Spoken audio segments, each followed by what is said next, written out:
In the subliminal, one second. In the subliminal, we have access to impersonal cosmic forces around us. Okay, so there are physical forces, there are vital forces, there are mental forces, there are spiritual forces from all the higher planes of consciousness also. All these forces, you have access to them. At present, we see only their results. Okay? We see the result only in the physical world. We don't see from where it is coming. Mostly we see only physical cosmic forces, but there are also cosmic life forces, mind forces, of which we know nothing and are unaware of. All these at present, unforeseen, unseen forces become visible. I'll just take a break because I'll tell you what he means by we see only results. Okay. Let us take the example of climate, weather. Okay. 3 days, 4 days before the storm or the cyclone hits the coast, the cyclone has started already 4 or 5 days in the middle of the sea. But we don't know that. Now we know because we have satellites. But before that, we did not know. And we know that the storm is coming. And then only when it comes, we see the result. So that's what it means. And this idea, if you extend to life forces, mind forces, suddenly an accident happens and you see only the accident. But you don't know why it has come, from where it has come. If you are able to see the life forces and mental forces and other forces, you know the cause of the accident. Okay, that's what he's saying by results. Okay. All these at present unseen forces become visible and known to us. In the subliminal, direct contact, inner vision, and psychic sensitivity are ever present. But in the outer waking superficiality, we can only get vague warnings, premonitions, and obscure intuitions. In the intraconscious, we can see cause, effect, and future results. Even future results, not necessarily only present results. Even Trikala Drishti becomes possible, although somewhat incomplete, because this is a region of knowledge and ignorance. Trikala Drishti means seeing the events in the past, present, and future. But the mixture of true and false can be eliminated if we plunge further into the psychic deeps of our being and contact the true soul, the Antaryamin, or the psychic being, which is a true representative of the self in manifestation. Okay. This is again, as I wrote to Sufi, I am reminding you that just as there are 3 levels in the vertical climb upwards, inside also there are 3 levels. The first level is our body, mind, life. That's a superficial aspect where we are in ignorance. Then if you go into the intraconscious, which is level 2, then you have access to far greater knowledge and you can see many, many things. Still, it is somewhat incomplete.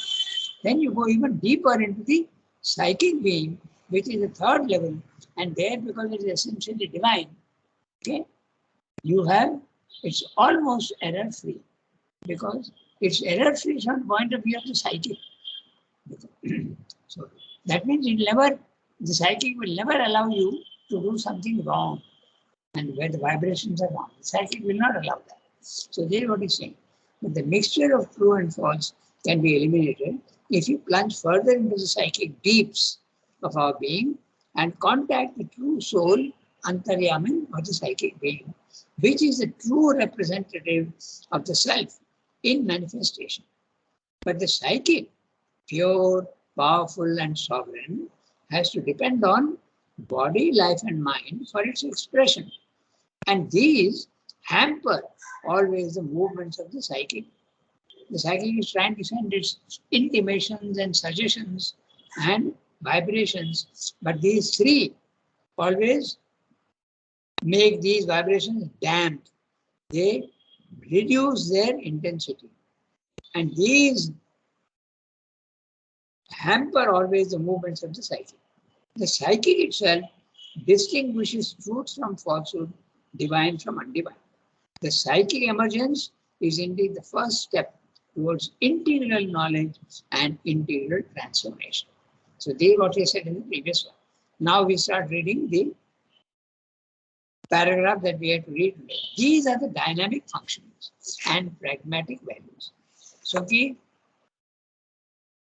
Yes. yeah, read.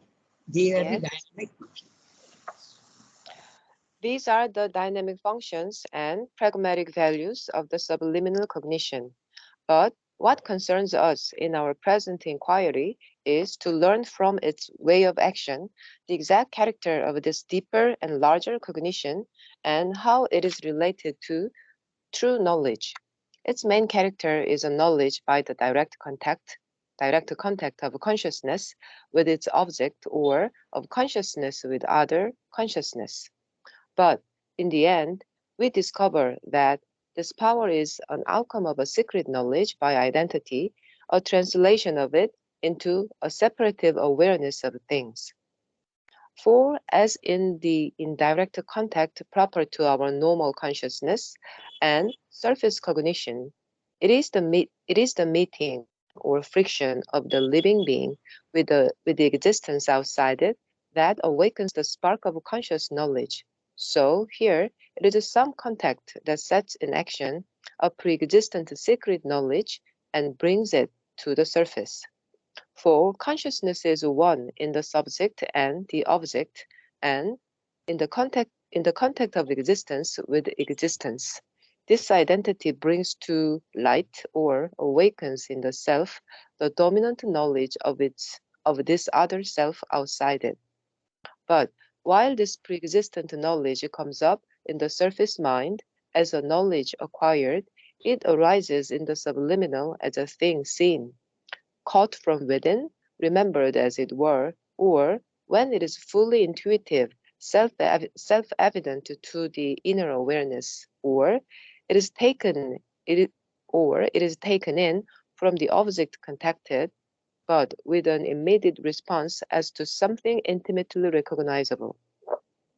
In the surface consciousness, knowledge represents itself as a truth seen from outside, thrown thrown on us from the object, or as a response to its touch on the sense, a perceptive reproduction of its objective actuality. Our surface mind is obliged to give to itself this account of its knowledge because the wall between itself and the outside world is pierced by the gates of sense, and it can catch through these gates the surface of outward objects, though not what is within them. But there is no such ready-made opening between itself and its own inner being, since it is unable to see what is within its deeper self or observe the process of the knowledge coming from within. It has no choice but to accept what it does see, the external object, as the cause of its knowledge. Thus, all our mental knowing of things represents itself to us as objective, a truth imposed on us from outside. Our knowledge is a reflection or responsive construction, reproducing in us a figure or picture or a mental scheme of something that is not in our own being. In fact, it is a hidden deeper response to the contact, a response coming from within that throws up from there an inner knowledge of the object being itself part of our larger self. But owing to the double veil, the veil between our inner self and our ignorant surface self, and the veil between the surface self and the object contacted, it is only an imperfect figure or representation of the inner knowledge that is formed on the surface. Yeah. Okay. So it's quite a big para. So again, we'll get the gist of what he's saying, and then we'll go sentence by sentence to see the construction of the language and all. So what he's saying here, I'm reading out the summary of what he's saying. We get the idea in summary form, and then we go into the details. Details are very interesting, what he's saying. We have discussed These are my words, and it is a summary of what we have just read. We have discussed the practical results of the entry into the subliminal. But here we are concerned with the nature of knowledge. Okay? How does knowledge come from the?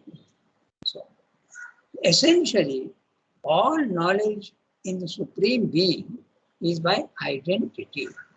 In fact, there is no difference between knower, knowledge, and the known, since there is only one reality.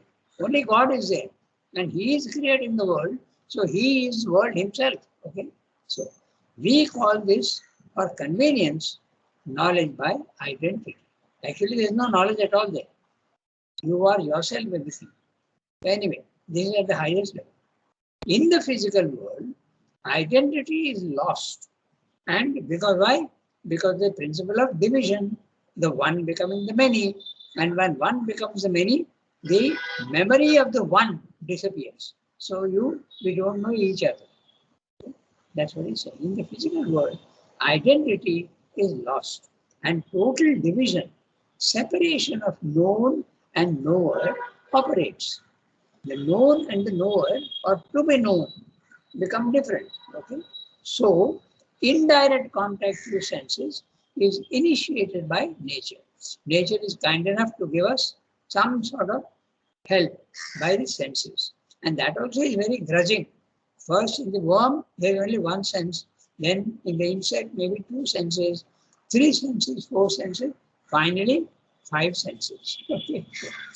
In the physical world, identity is lost, and total division, separation of known and knower operates. That is what exists. So, indirect contact through senses is initiated by nature. In the subliminal, not the outer nature, in the subliminal, inside our, horizontally deep inside our consciousness, direct contact between knower and known is possible. That means to say, we are not using our senses. We are directly contacting what we need to know. You can say that we are using subtle senses. Okay? Is known, and this we find to be a derivation from the original identity. So somewhat halfway to knowledge by identity. So, this is what we say. Since consciousness of subject contacts the consciousness of object, which are the same, there is a spark of knowledge ignited in the knower. This knowing can come in 2 ways. Again, we'll remind you of a few principles. You remember in synthesis, he says that the divine is already there in you. All the knowledge is already there in you. If you remember the 4 aids, he says there very clearly that all the knowledge, the Shastra, eternal Shastra is already there in you. And also the divine, the Guru also is there already in you. And if it is there in you, it is there in everybody. So if my Shastra in me, my knowledge, contacts the knowledge of some other person, when I am in the subliminal, then automatically I come to know. It's like knowing myself only, but in some others. Okay? It is separated from direct knowledge. So this is the principle. Remember that. Okay? This knowing in the subliminal can come in 2 ways. 1, contacts of object enters into the context of subject, and knowledge is remembered within oneself. Array, I knew about it, but I had forgotten. That's the nature of knowledge that comes to you. Okay? Secondly, the contents of the object are seized by the subject as if the object itself were outside its own being. Okay? That means separative knowledge. Okay? Separate. The contents of the object are seized by the subject as if the object itself outside the being. Did you understand the 2 differences? The first is when I am contacting, I am in the subliminal and I am contacting any one of you. Okay, let's say I am contacting Yasmin. Now, her condition has become my condition. So it is as though it is something in me. Okay, so it is knowledge by identity. But the other one is, the second one is that Yasmin's knowledge of herself is hers, not mine, but I can contact it. In other words, there is direct and indirect, not indirect, separative. There can be non-separative knowledge and there can be separative knowledge. That's what he's saying. In this non-separative, it is my own consciousness which I'm seeing in you. Okay? So that's what he's saying. Number one, contents of object enter into the contents of subject. And knowledge is remembered. Okay, it is remembered within oneself. B, second one, the contents of the object are seized by the subject. Seized, as if it is something outside oneself. As if the object itself were outside my own being. In the waking, superficial consciousness, knowledge is felt as if it is acquired. We have to learn. Oh, information has to be gathered. And a separation exists between object and subject. This is thus normal mental knowledge is seen as outside. What I see is all outside. There are two veils that prevent the knowledge from becoming intimate within oneself.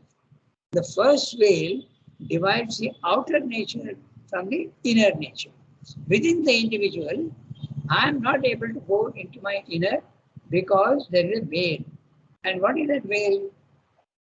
There is the veil of the subtle inner vital, inner mind, inner physical.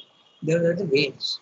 So the first veil divides the outer nature, body, mind, life, from the inner nature. The second veil, separates the outer nature from the external object. That's our normal condition. This results in imperfect and partial knowledge. In other words, all knowledge of science is only partial.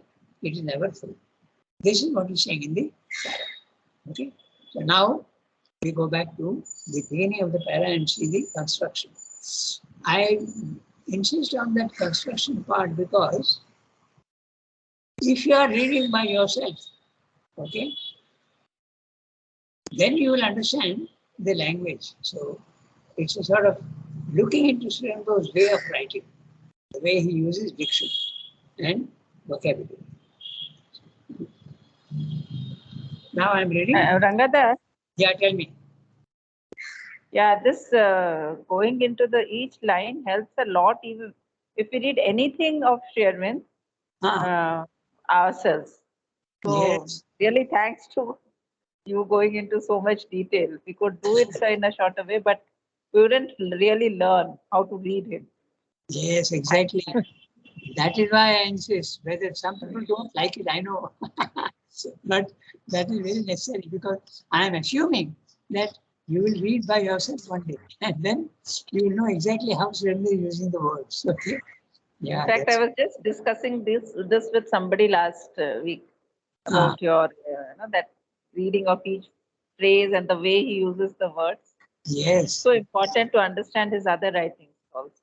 That's right. So just I wanted to mention. Fully agree with you, Archana-di. Fully agree with you, he's saying. Yes. Yes, me too. Definitely agree. Okay, then I have no problem. Because with some students, okay, I don't want to impose anything on them. So I ask them, would you like to go sentence by sentence or would you like to just get the meaning? So some of the students say, no, we want only the meaning. Then I don't insist. I go on. Because they have got other ideas. They want to become an engineer or a doctor. Others, even if they want to become an engineer or doctor, they want to go in detail. But many students, okay, they want to go sentence by sentence. So that's why we do that. Okay, now I'm going to... Hello? Yes, tell me. May I suggest something which I have already spoken before? Okay. That, yes, it is very essential to go word by word, sentence by sentence and to understand.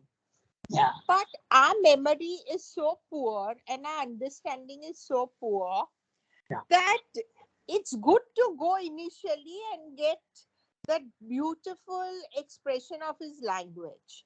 Yes. But Each chapter, if you ask me, what have you really learned from this chapter? Yeah. Okay. Yes, you have said it before also. I remember. Yeah. So what we want is not only the summary of each chapter, but a summary of the summary, which will deeply get rooted in you that this chapter, the salient features are this. You know what I mean? Yes, yes, I understand fully what you're saying. In that Because case, at your level, it's different. I don't know how many times you've read Life Divine.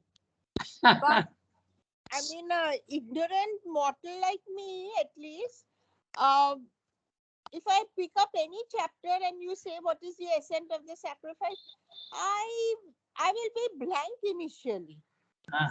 okay, You know, I so understand.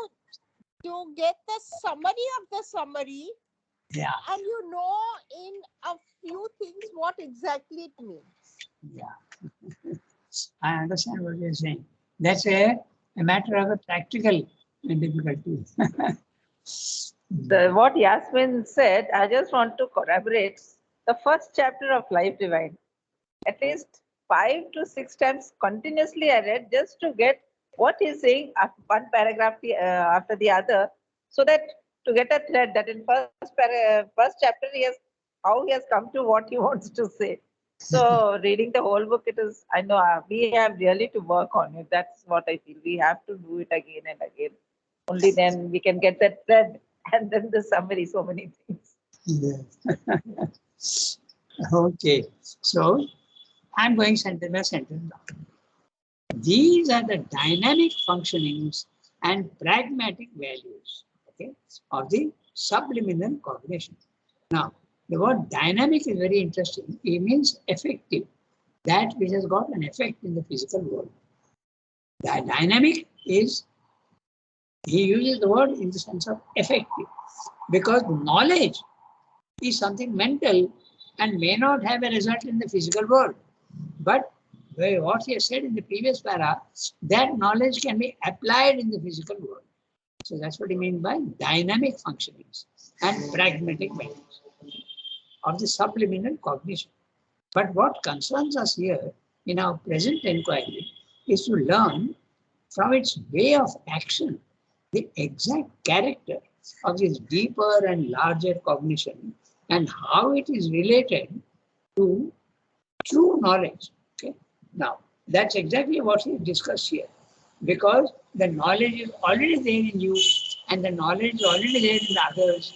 So, that common knowledge which is there, as I said, like in the 4H's in the synthesis, he says that the true Shastra is there in everybody already. All knowledge is there in a compressed form. Okay. In a very, very compressed form, it is there. It has to be expanded. And the Shastra is there in everybody, as also the Guru is also there within yourself. Okay, so that's why the knowledge which is already there in you, contacts the knowledge is there in the others. So these are the process he is describing. That's what he's saying in the whole chapter. We will discuss the process of how knowledge is acquired. Okay, not the practical aspects. Its main character, the process, is a knowledge by the direct contact of consciousness with its object or of consciousness with other consciousness. Now, that's a very interesting thing. He's saying that I am contacting, let us say, Yasmin, okay? But it is another way of looking at it. My consciousness is contacting her consciousness, okay? That also he is saying, okay? With its object of consciousness. So, with other consciousness, or he's saying or of consciousness is consciousness. So it can be that I am understanding Yasmin. That's one way of looking at it. And the other way is no, I am standing back, but it's my consciousness which is contacting your consciousness. Just try to imagine what he is meaning to say. It's like, okay, I am standing, but I have a brother who's going to your brother. So my brother is giving me the knowledge. It's a consciousness which is giving me the knowledge.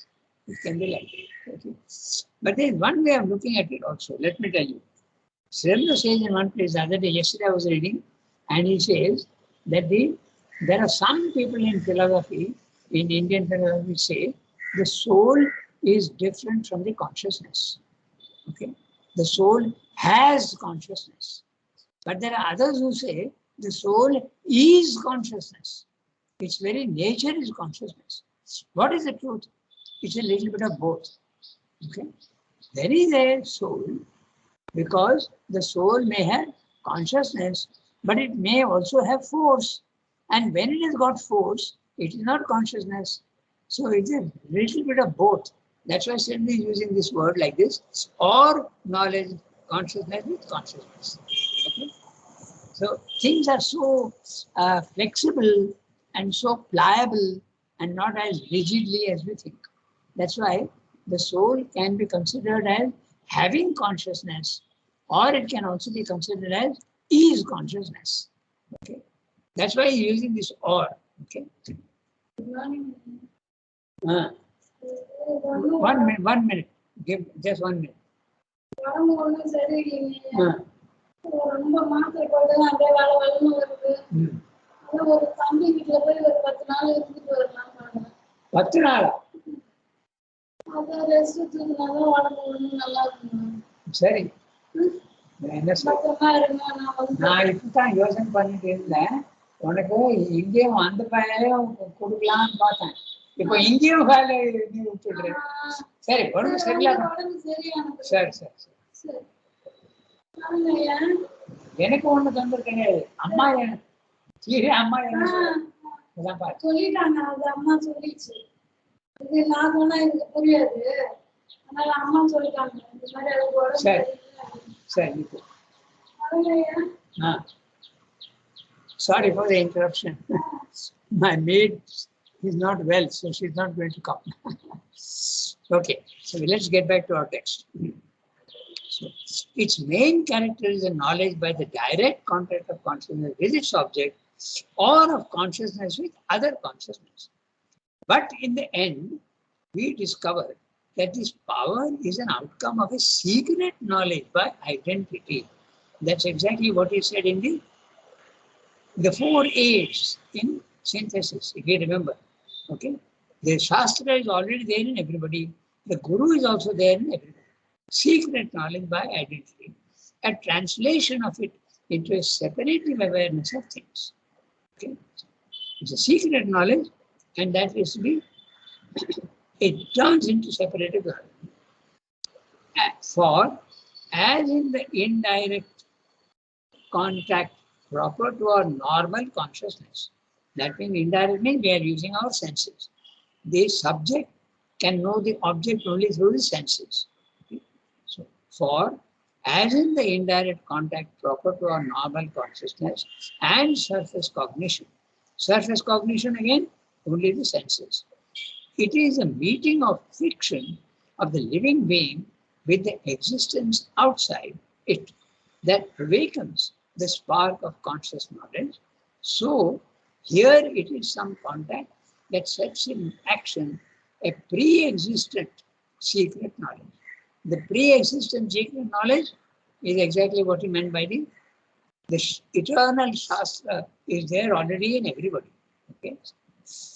For consciousness in the subject and the object and in the contact of existence with existence, this identity brings to light or awakens in the self the dormant knowledge of this other self outside it. There is a process, and that's why he said in this paragraph we are going to discuss only process of knowledge, not its practical effects. But while this pre-existent knowledge comes up in the surface mind as a knowledge acquired, okay, like science, we have to go through 12, 13 years of education. It's all we are acquiring knowledge. Okay? Anything, you need to spend a lot of time acquiring knowledge. If you have done medicine, 5 years. If you want to do more than that, another 2-3 years. So acquiring, you are acquiring, it's not direct, immediate. Okay? So Comes up in the knowledge acquired. It arises in the subliminal as a thing seen, caught from within, remembered as it were, or when it is fully intuitive, self-evident to the inner awareness. It's not even surprising. You knew it all along. Right? It is so obvious. You feel like that. Okay, it's a remembered thing. In the subliminal, not in the outside, not in the outer nature. Or it is taken in from the object, contacted, but with an immediate response as to something intimately recognizable. So, very small variations, but normally it is the understanding because of the directness. Knowledge, consciousness contacting consciousness directly. When it is fully intuitive, because very often it is not fully intuitive, it is half intuitive, self-evident to the inner awareness, or it is taken in from the object, contacted, but with an immediate response to the something intimately recognizable. If you have seen that film, The Man Who Knew Infinity, it's an interesting example because that Ramanujan, that great mathematician from India, who very young age he died, but the formulas, the functions that he wrote out, okay, the equations, they are even now struggling to find their application and the proofs. He wrote about 3,000 functions, all from his intuitive knowledge. And he used to say it is Saraswati who is giving me all this knowledge. But the Westerners, particularly Hardy, who was his mentor, but he was his teacher, could not understand, and he always had a fight with Ramanujan. He said, you have to give me logic, you have to give me mental explanation, mental proof. I don't want this intuitive knowledge. How do I know what you are getting is right or wrong? And he used to get very angry, Ramanujan, and say, I know it is true. It's intuitive, self-evident to me that it is true. And what he said was absolutely right, because after more than 100 years, okay, they are now seeing that 90% of his functions are all absolutely correct and also are applicable in the study of interstellar bodies, okay, the cosmic bodies. They are absolutely right. So this is the intuition that he's talking about. Okay, self-evident to the inner awareness, or it is taken from the object contactor within. Just one second. But with an immediate response has to be something intimately recognizable. In the surface consciousness, knowledge represents itself as a truth seen from outside, thrown on us from the object, or as a response to its touch on the sense. Okay, so a perceptive reproduction of its objective actuality through the senses. It has to come through the senses. Even when I'm seeing someone who is smiling at me, I know that he is happy condition or well disposed towards me. But it is coming through the senses, through the eyes, not the vibrations. If my eyes are closed, I wouldn't know what his condition is. That's what it means. Through the senses.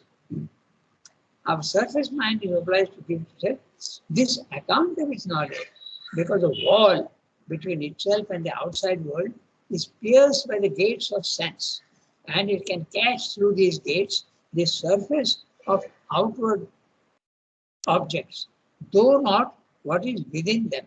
So when we are using our gross senses, we never know the actual thing what he is saying. So if there is a hypocrite in front of you and he is smiling at you, you come to the conclusion that he is very well disposed towards me.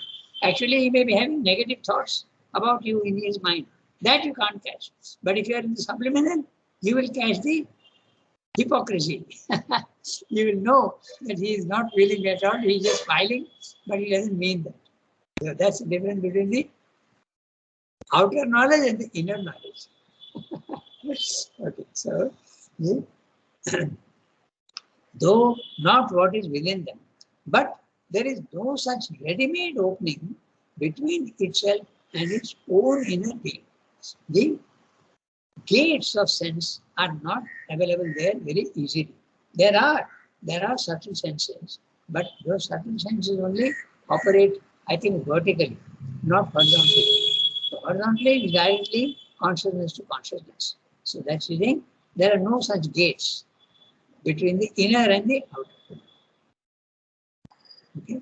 Since it is unable to see what is within its deeper self or observe the process of the knowledge coming from within, it has no choice but to accept what it does see, the external object, as a cause of its knowledge.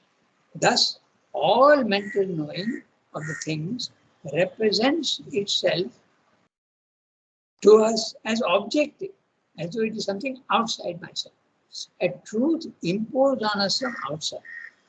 The truth is also partial, not true. This is all the scientific knowledge is of this nature.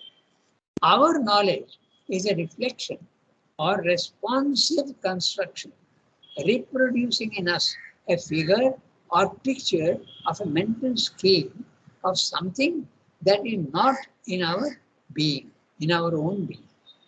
In fact, it's a hidden, deeper response to the contact, a response coming from within that throws up from there an inner knowledge of the object. So there's the interconcept. The object being itself part of our larger self. When you are in the cosmic consciousness, this knowledge is exactly what he's saying, but this cosmic consciousness can also be in the intraconscious.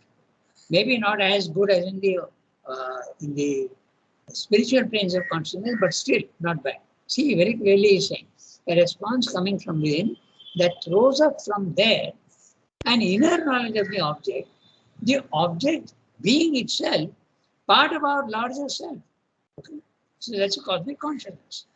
But owing to the double veil, the veil dividing us from the inside and the veil dividing us from outside, the veil between our inner self and our ignorant surface self.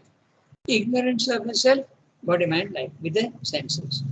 And the veil between that surface self and the object contact length. It is only an imperfect figure or representation of the inner knowledge that is found on the surface. In other words, that last sentence very clearly, all scientific knowledge, however useful it is on the surface for practical life, is not the full knowledge. That's what he said. Okay. So, 8:36. So we'll have to stop here today. Tomorrow we'll continue with this affiliation, this concealed method of knowledge.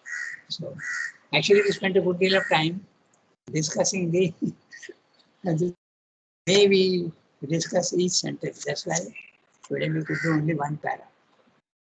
It doesn't matter. We'll do this affiliation, page 561. So keep it going. Thank you, Rangan. Okay. Let's see, Come on, everybody. Have a nice day. Thank you, Rangada. Thank you, Rangada. Thank you. Okay.